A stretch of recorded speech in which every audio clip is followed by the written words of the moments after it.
আসসালামু আলাইকুম রহমতুল্লাহ বরকাতুহ। বিসমিল্লাহির রহমানির রহিম। আলহামদুলিল্লাহ ওয়াসসালাতু ওয়াসসালামু আলা রাসূলিল্লাহ ওয়া আলা আলিহি ওয়া সাহবিহি আজমাইন।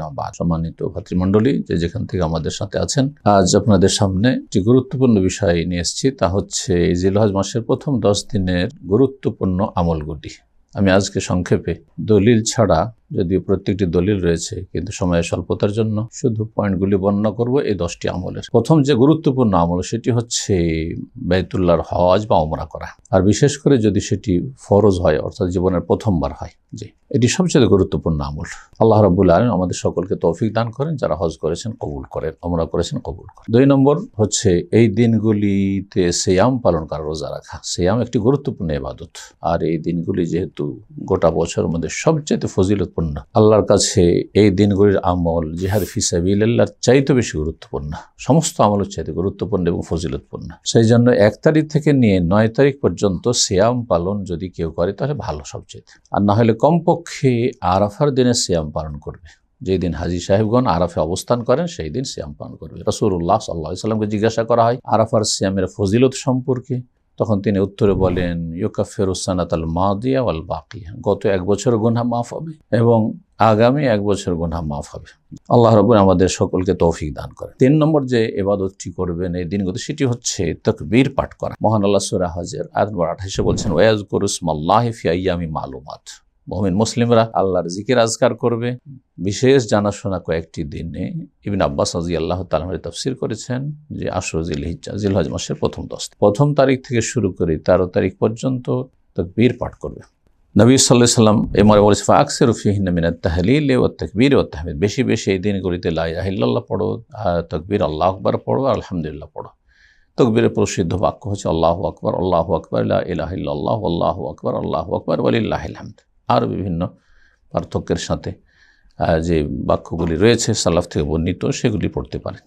আর এই তাকবীর বাড়িতে, বাড়ির বাইরে, মসজিদে, বাজারে, যে কোনো জায়গায়, রাস্তাঘাটে তাকবীর পাঠ করবে। সাহাবায়ে কেরাম থেকে তা প্রমাণিত। কিন্তু সম্মিলিত তাকবীর পাঠ নয়, এটি বিদআত। সম্মিলিত জিকির আজকার বিদআত, সম্মিলিত তালবিয়া পাঠ বিদআত। 4 নম্বরে যে আমলটি করবেন সেটি হচ্ছে তওবা। তওবা সবসময় করতে হবে, কিন্তু সময় এবং স্থানকে কেন্দ্র করে তওবার গুরুত্ব আরও বেশি বেড়ে যায়। এই গুরুত্বপূর্ণ ফজিলতপূর্ণ সময়গুলিতে যদি তওবা কেউ না করতে পারে তো কখন তওবা করবে? সুতরাং সমস্ত গুনাহ যে অতীতে তার জীবনে রয়েছে সেগুলি থেকে তওবা করে ফিরে আসবে, আর তওবার শর্ত পূরণ করবে, গুনাহ বন্ধ করবে, গুনাহর উপর অনুতপ্ত লজ্জিত হবে এবং আগামীর জন্য প্রতিজ্ঞা করবে।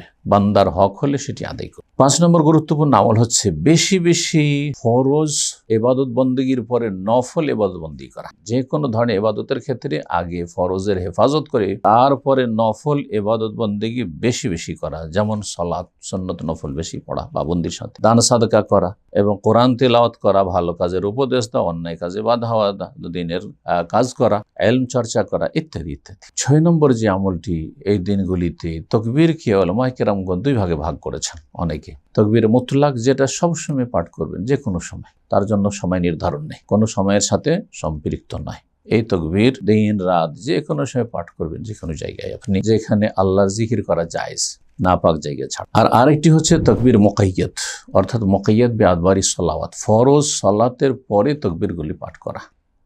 এটা যারা হাজি নয় তাদের জন্য শুরু হবে আরাফার দিন 9 তারিখ ফজর থেকে 13 তারিখ আসর পর্যন্ত, আর হাজি সাহেবগণ শুরু করবেন কুরবানির দিন জোহর, আর শেষ করবেন তাশরিকের শেষ দিন 13 তারিখের আসরের সালাতের পরে। এই তাকবীর সালাতের পরে তাকবীর পাঠ করা। 7 নম্বর যে আমলটি রয়েছে তা হচ্ছে এই সময় কোরবানি করা। 10 তারিখ কোরবানি করা সবচেয়ে উত্তম, আর 11, 12, 13 তারিখ পর্যন্ত এই 4 দিন কোরবানি করা জায়েজ। নবী সাল্লাল্লাহু আলাইহি সাল্লামের হাদিস দ্বারা প্রমাণিত। আইয়ামে তাশরিক, আইয়ামু যবহ, তাশরিকের দিনগুলি সবগুলি যবের দিন। সুতরাং যারা শুধু 3 দিন বলেছে, অর্থাৎ 12 তারিখ পর্যন্ত শুধু তাশরিকের প্রথম 2 দিন, 11, 12 আর 10 তারিখ শুধু কোরবানি, এটি ভুল কথা। সেই কোরবানি হাজি সাহেবদের কোরবানি হোক অথবা বাড়ির উযহিয়া হোক, 4 দিন পর্যন্ত কোরবানি করতে পারবে একজন, তবে উত্তম হচ্ছে 10 তারিখে কোরবানি করা। এবং 8 নম্বর আমল হচ্ছে যারা কোরবানি করতে ইচ্ছুক তারা চাঁদ ওঠার পর থেকে কোরবানি করা পর্যন্ত নিজের শরীরের অপ্রয়োজনীয় পশম, লোম কাটবে না। এবং নখ কাটবে না। এই মর্মে রাসূলুল্লাহ সাল্লাল্লাহু আলাইহি ওয়াসাল্লামের হাদিস রয়েছে।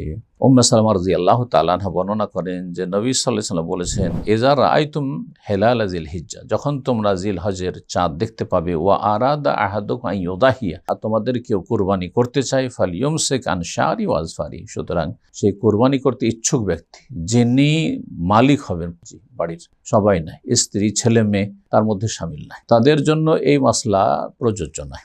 যিনি কুরবানি করতে ইচ্ছুক তিনি যেন তার লোম শরীরের যেগুলি কাটা জায়েজ অন্য সময়, সেগুলি দাড়ি কাটা কোনো সময় জায়েজ নয়, সুতরাং সেই ক্ষেত্রে বলবো না। কিছু লোকেরা আছেন যে এই দিনগুলিতে দাড়ি মুন্ডন করছেন না, কাটছেন না, আর তারপরে শুরু করে ঈদের দিন থেকে শুরু করে দিয়েছেন, হারাম কাজ করছেন। আল্লাহ হিদায়াত দান করুন। নখ কাটবে না, নবী সাল্লাল্লাহু আলাইহি ওয়াসাল্লাম বলছেন। সহিহ মুসলিমের 3655 নম্বর হাদিস, আর নাসাঈ তো এরকম হাদিস রয়েছে।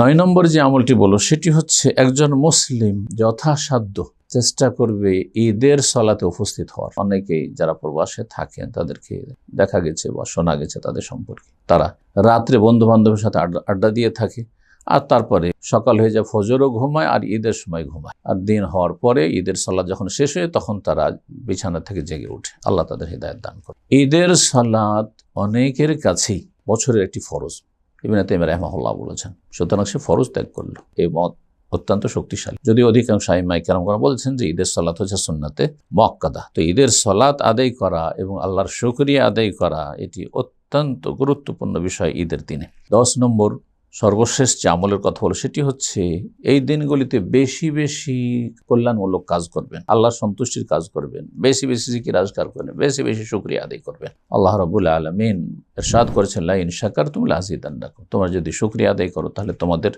বৃদ্ধি করে। আল্লাহ আমাদেরকে শুকরগুজার বান্দা হিসাবে, জিকিরকারী হিসাবে আল্লাহ রাব্বুল আলামিনকে সবসময় স্মরণ রেখে গুনাহ থেকে বেঁচে থাকা এবং আল্লাহ সন্তুষ্টির কাজে মূল্যবান সময়গুলি ব্যয় করার তৌফিক দান করেন। ওয়া সাল্লাল্লাহু আলা নবিয়িনা মুহাম্মদ ওয়া আলা আলিহি ওয়া সাহবিহি আজমাইন।